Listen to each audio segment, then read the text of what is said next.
Hi friends, in Planet Earth Dating, it's Monday, October 26, 2015.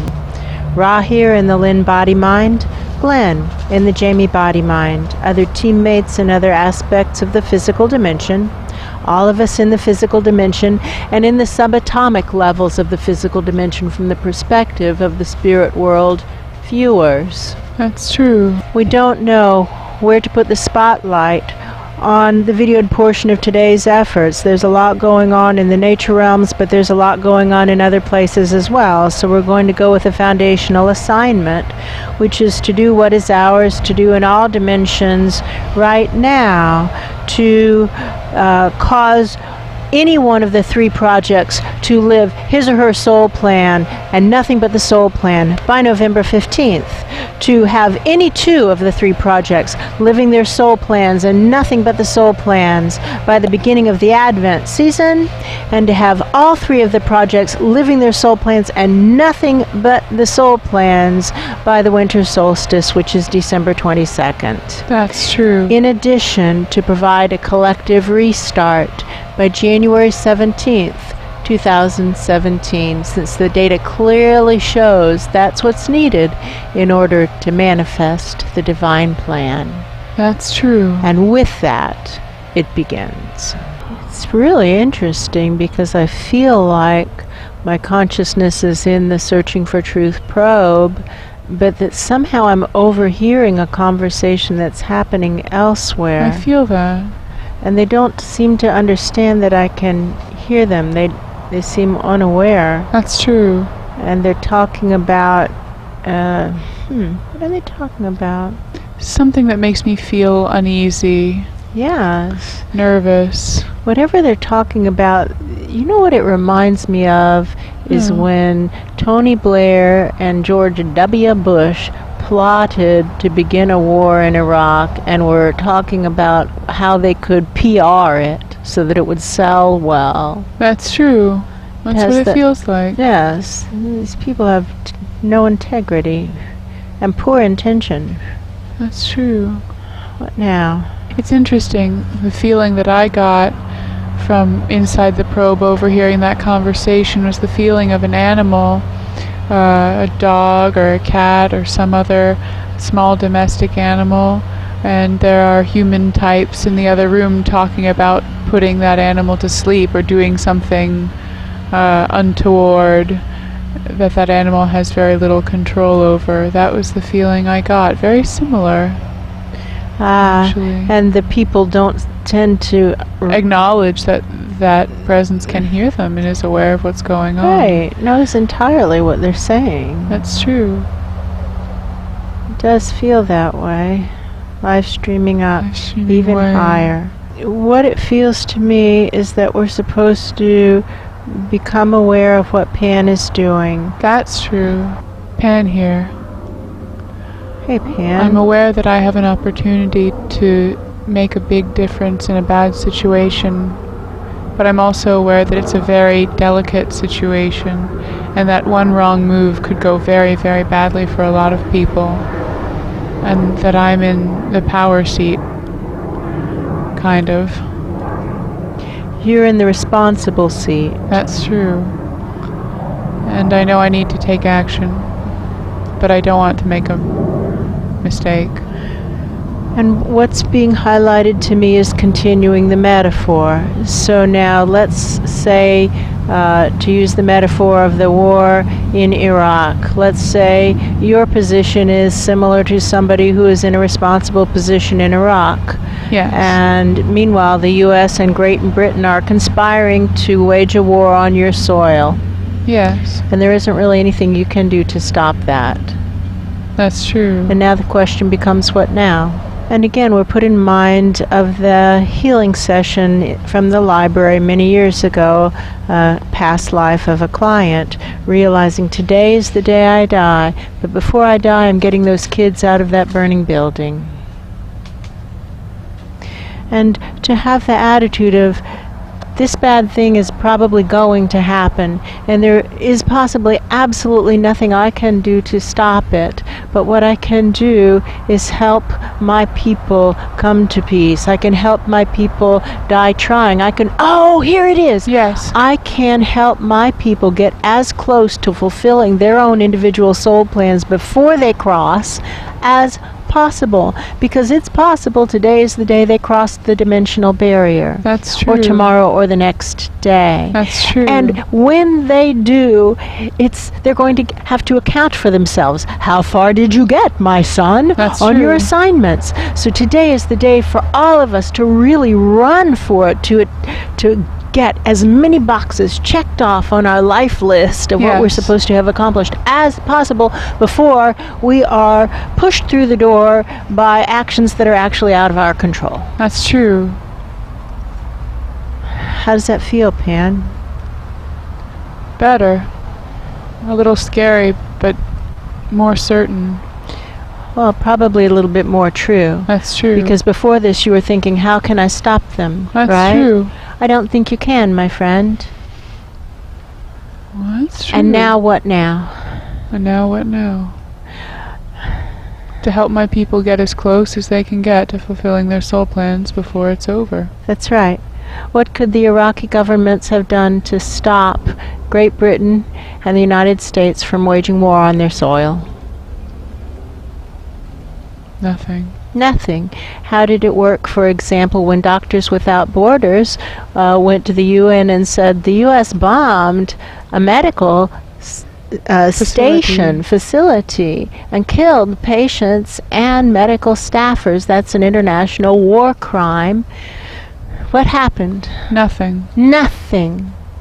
There probably isn't anything that you can do to stop these people, and now the question is, what do we do with that? Do we use it as an excuse to not do what we're supposed to do, or do we use it as motivation to do what we're supposed to do?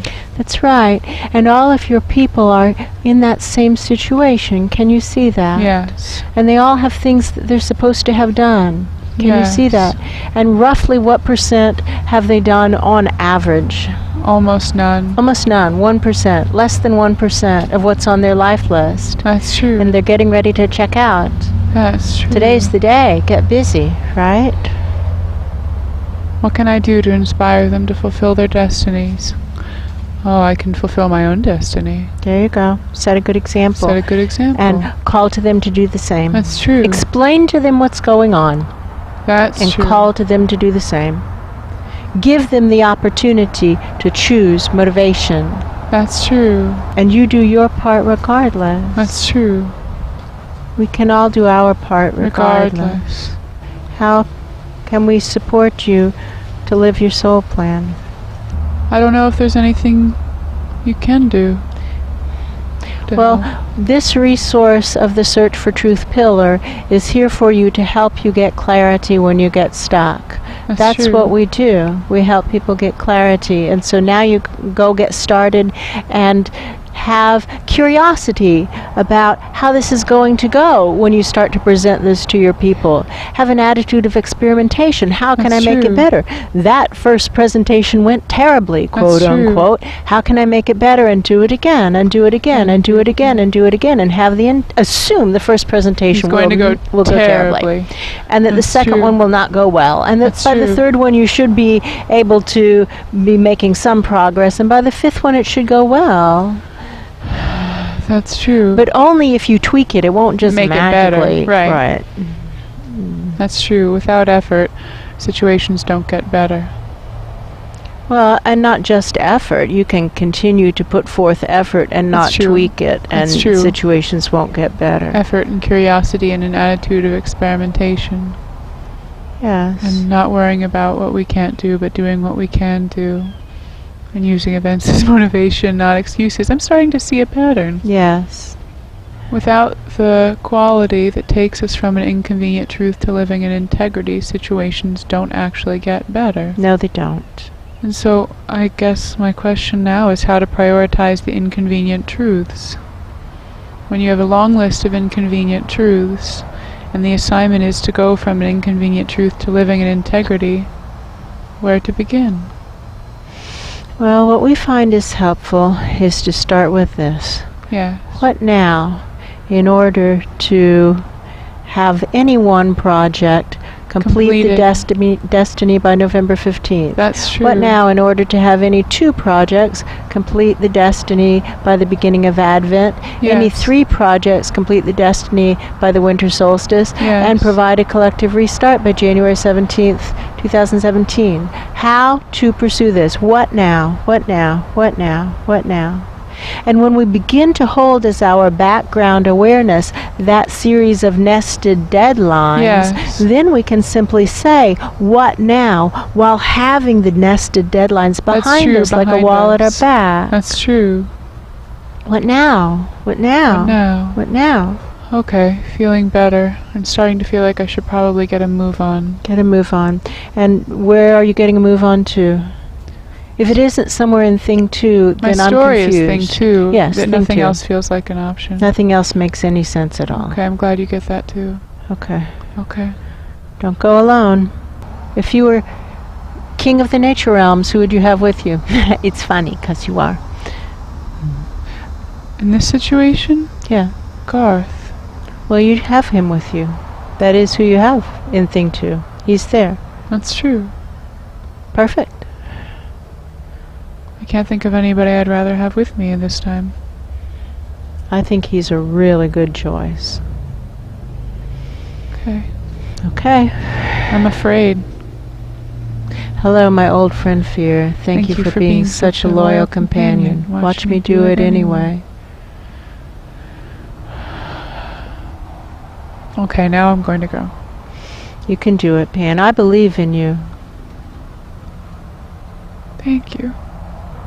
Good luck, Pan. Good luck. Godspeed. Godspeed. God be with you. May the road rise up to meet you. May the wind be always at your back. Until we meet again, may God hold you in the palm of his hand. I love you. I love you, Pan. Pan, would you like Betty Jean with you? We don't know whether or not she's agreeable. Yeah. Betty Jean, are you willing to go with Pan? Yes. Okay, now don't just walk out. Let Pete know where you're going. Explain to Anemone and to Frontier and to everyone else what's going on. That's true. Leave properly. Appropriately. Respectfully. Yes. Pan, there's something that's being highlighted for us, and it was shown to us the other day too. It's likely it's for you. If we're curious, when we look at a tree, we can tell the entire history of the tree. We have to be curious and ask, why is the trunk growing that way and then the other way? Why do those branches have that shape? If we're curious and ask the questions, we can know the entire history of the tree. And no doubt this is going to be helpful to you as you're attempting to discover what's really going on. That's true. That maple there, you see how the trunk has that interesting S-curve in it. I see that. That's true. Here's my story. The oak that is no longer here to remind us why that curve is there. That's true. Caused the away curve, and then when that oak died, it could move back into place. That's true. Where was that old oak? Right where that little one is sprouting. It sprouted from the roots. Wow. There was a really big oak there that mysteriously died for no reason. It was a live oak. It was only maybe, I don't know, 50 years old. It could live for 250 easily, and it died for no reason very quickly. Mysteriously. That's relevant. That's true. The mysterious death of the live oak. And the one that has grown in its place made some poor choices early on and now is being shaded out. That's true. It chose to pretend that there was going to be an easier opportunity later on. Yeah, we tried to say to it, this is your best shot, go for it. And it pretended that it had all day and put its energy into the lower branches when it should have been putting them into the upper branches. Getting taller. That's true. Now it's got an issue. That's true.